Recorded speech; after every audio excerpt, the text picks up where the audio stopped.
secara teknik untuk membuka jalan nafas. Yang kedua, namanya jaw thrust maneuver. Perhatikan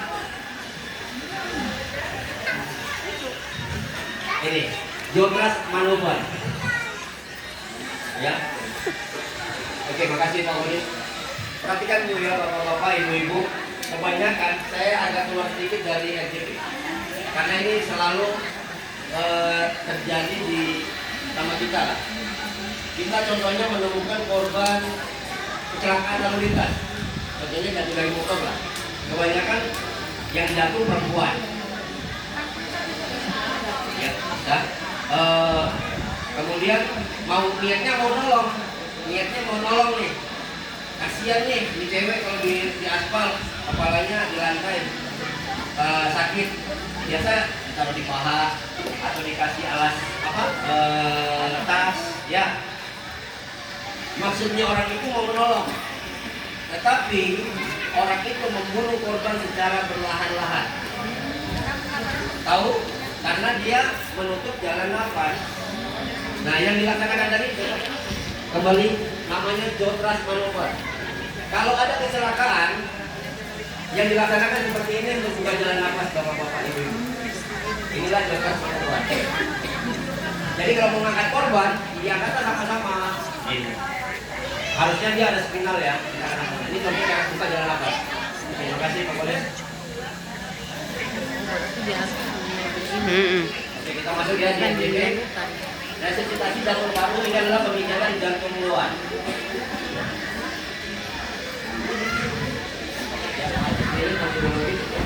Untuk pelaksanaan ini perhatikan. Pertama, kalau kita mau menolong nih, niatnya mau menolong korban. Di sini ada ERCAB. Pertama, danger. Pastikan area itu aman. Contohnya orang itu barangkali kesetrum, pastikan area itu aman. Ya, danger. Jadi seorang penolong itu harus aman tidak sih buat saya nolong? Aman nggak buat rekan saya nolong? Aman nggak buat lingkungan saya yang ada di sekitar itu? Ini kalau kesetrum. Kalau bapak-bapak, ibu-ibu kebetulan rumahnya tidak jauh dari sungai, ada orang yang kelelep, apa ya, tenggelam, itu kita nggak boleh langsung berenang ambil. Itu kalau kita langsung berenang itu banyak yang dalam boybot. Yang ada kita jadi korban berikutnya. Karena korban itu nggak bisa jadi penolong, tapi penolong bisa jadi korban berikutnya. Jadi kita lihat menolong orang, perhatikan aman tidak buat kita, aman nggak buat kita. Jadi kalau ada orang terjun gitu, tenggelam, kemudiannya kita mungkin bisa gapai dengan galak, kayu, galon, alat apung yang lainnya. Nah itu. Kalau kita berenang aku kayak macam begini, yang ada kita jadi korban itu. Oke, sekarang danger. Kita masuk. Respon. Untuk melaksanakan RJP, kita pastikan respon. Respon ini kita mengenal namanya APU. A-nya alert, P-nya verbal, P-nya painful, U-nya unresponsive. Jadi kita melaksanakan RJP ini, salah satunya itu korban itu tidak sadar, tidak ada nafas, tidak ada nafas. APU.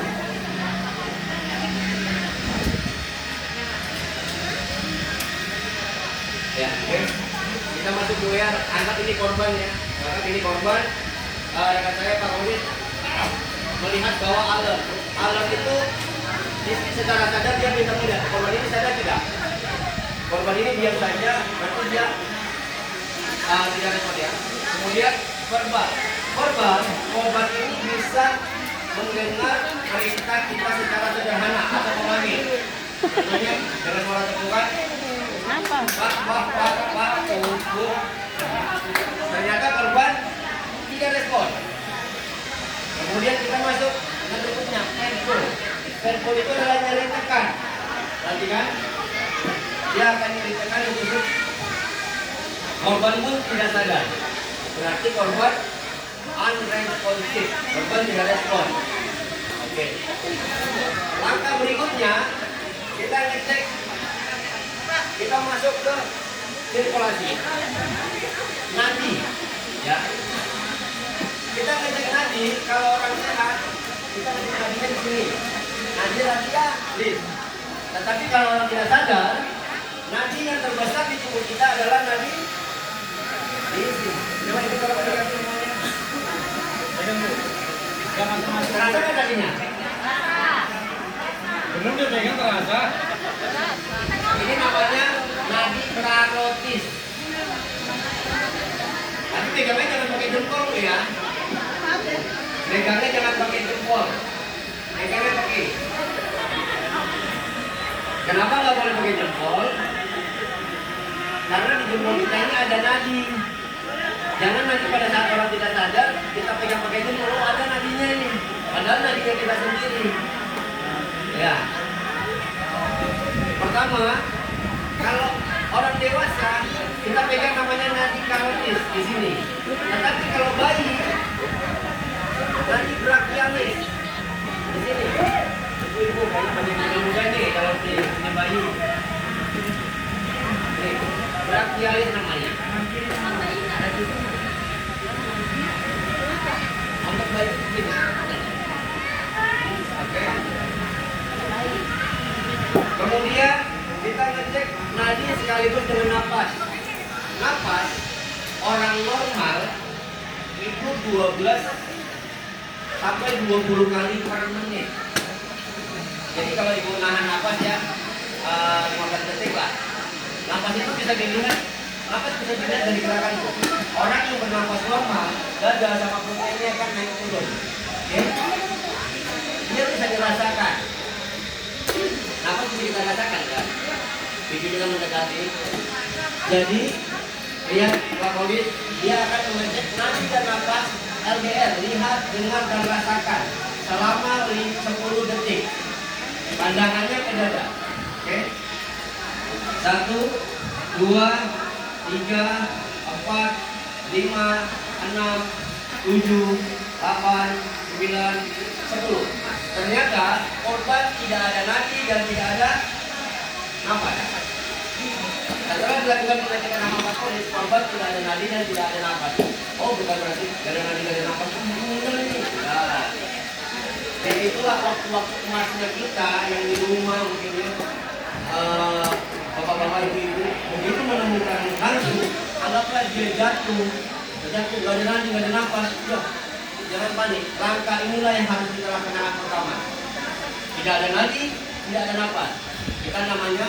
Kita masih namanya RJP, resusitasi jantung paru.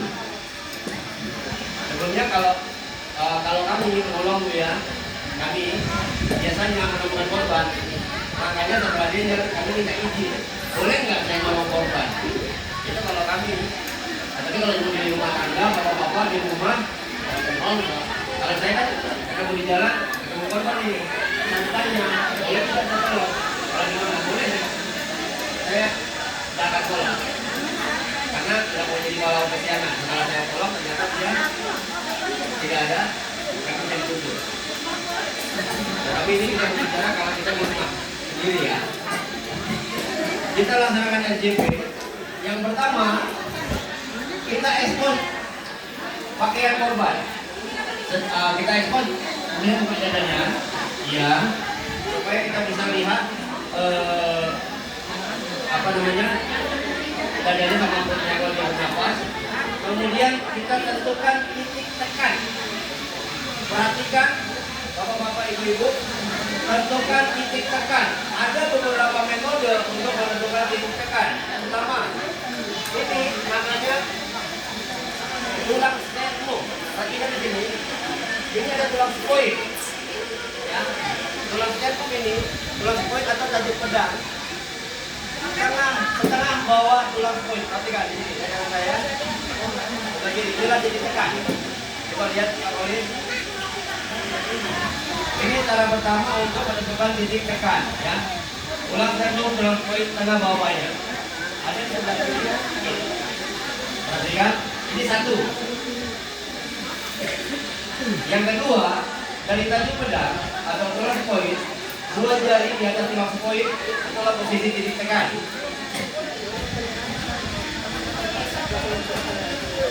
Ya, yang ketiga, garis imajiner di antara dua puting susu bawahnya. Nah, cuma ini susunya orang yang normal. Aduh, anak-anak. Kalau di Papua sana tanya-tanya nggak mungkin kan? Dekat nanti, begitu. Ini yang normal ya. Ini titik tekan. Perhatikan ini titik tekan. Kemudian tangan kita ini lihat, perhatikan Pak Kulis, dianyam telapak tangan sejajar sama bahu. Nanti Pak Kulis akan melaksanakan pemijatan jantung. Itu kalau untuk orang dewasa 5 sampai 6 cm kedalamannya. Makanya saya pakai ini, Bu. Saya nggak bisa nonton manusia yang lebih sehat. Karena RTP ini orang yang sudah ada nadi dan tidak ada nafas.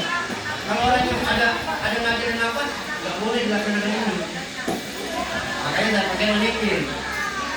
Ini kedalaman 5 sampai 6 cm. Saya kasih tambahan kalau bayi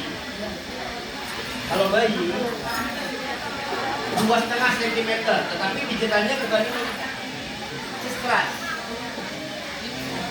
Ya. Kalau bayi kita begini, selesai bayinya. Kalau bayi, ya, perhatikan. Ini keras namanya. Kedalamannya hanya 2 sampai 2,5 cm. Bayi 0 sampai 1 tahun itu.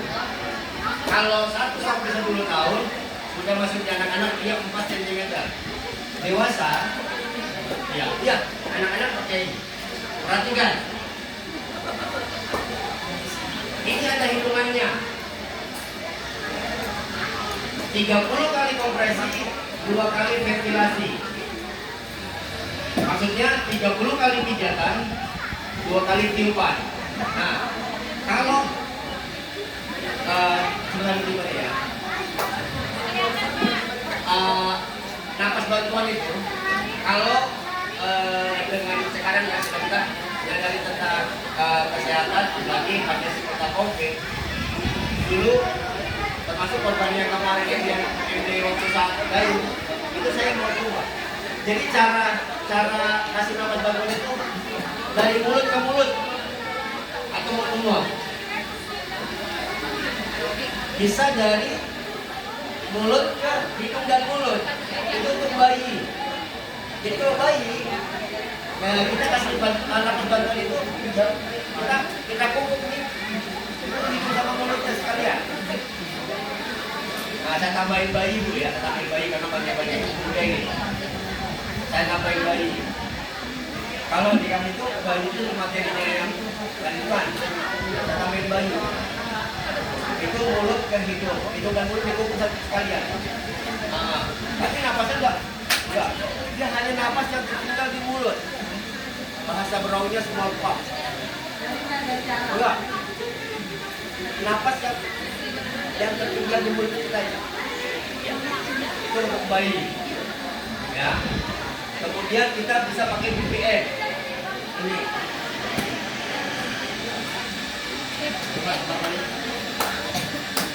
Pakai BPM. Nah, seperti itu kita mengadakan. Ya. Kenapa saya kasih catatan tadi ya? Mulut ke mulut. Dari mulut ke mulut. Kalau orang di ibu-ibu, bapak-bapak kira-kira kalau ketemu orang di jalan berani nggak mulut ke mulut? Mulut ke mulut. Karena takut penularan penyakit. Ya, banyak deh. Tapi kalau kira-kira saudara sendiri orang di dalam rumah, ya orang di dalam rumah lah, suami ya, nggak masalah kan, Bu? Ya, makanya saya selipin mouth to mouth dari mulut ke mulut untuk kira keluarga dekat yang kita tahu.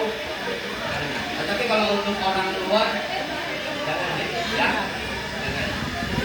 Nanti ada tekniknya yang kasih tahu tekniknya. Oke. Yang pertama kita laksanakan adalah 30 kali pemijatan, 2 kali ventilasi selama 5 siklus atau 2 menit. Perhatikan, Perhatikan, Kapolri sudah laksanakan.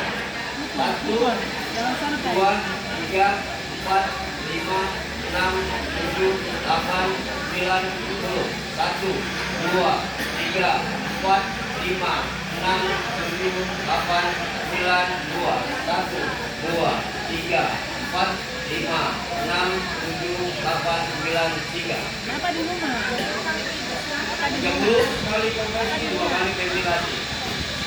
Apa di rumah? Selama 5 kali. Ada jangan santai. 1, 2, 3, 4, 5, 6, 7, 8, 9, 1, 1, 2, 3, 4, 5, 6, 7, 8, 9, 2, 1, 2, 3, 4, 5, 6, 7, 8, 9, 3. Anggap ini sudah 5 kali. Setelah 5 kali, kita melaksanakan lagi cek nadi dan napasnya kembali selama 10 detik. Silakan Pak Polis. 1, 2, 3, 4, 5, 6, 7, 8, 9, 10. Oke. Setelah kita cek nadinya kembali, kalau korban belum ada nadinya, belum ada napasnya, kita kembali melaksanakan kompresi lagi, IJP lagi seperti tadi. Tetapi jika korban ini nadinya ada, napas tidak ada, setelah dicek 1, 2, 3, 4, 5, 6, 7, 8, 9, 10, nadinya terabah. Nadinya terabah ya. Nadinya terabah, tetapi napasnya tidak ada. Apa yang dilaksanakan? Rescue breathing, memberikan nafas bantuan. Sebanyak rescue breathing diberikan setiap 6 detik. Mau dari mulut kan? Atau kita pakai masker, ada masker SGP. Nanti saya jelasin lagi. Kalau nggak boleh itu nggak masalah.